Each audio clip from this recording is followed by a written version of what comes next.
అంబేద్కర్ కోనసీమ జిల్లాలో ఆసక్తికర సంఘటన చోటు చేసుకుంది. ఒక కాకిని బంధిస్తే దాన్ని విడిచిపెట్టే వరకు మిగతా కాకులు స్థానికంగా గోలగోల చేశాయి. తాటిపాక సెంటర్లో ఒక చికెన్ షాపు ఉంది. అందులో నుంచి బయటపడుతున్న ముక్కలను తీసుకునేందుకు కాకులు తరచూ వస్తున్నాయి. మెల్లిగా కాకులు చికెన్ కోసం షాపు లోపలికి కూడా రావడం ప్రారంభించాయి.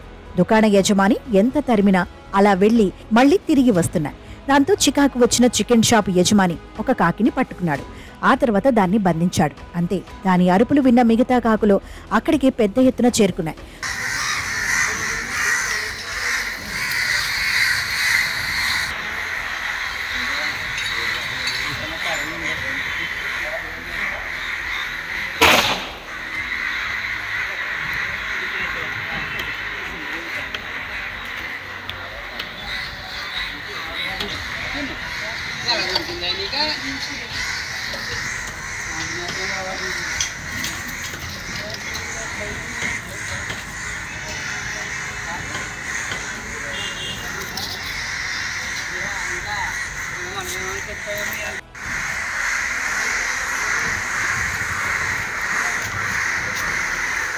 ఆకాశంలో తిరుగుతూ గోల చేశాయి. బంధించిన కాకిని విడిపించుకునేందుకు చికెన్ షాపుపై దండయాత్ర మొదలుపెట్టాయి.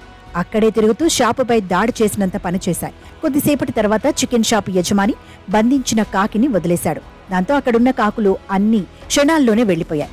కాకుల ఐకమత్యం చూసిన స్థానికులు ఆశ్చర్యపోతున్నారు. ఈ యూనిటీ మనుషుల్లో కూడా ఉంటే బాగుంటుందనే అభిప్రాయం వ్యక్తం చేస్తున్నారు.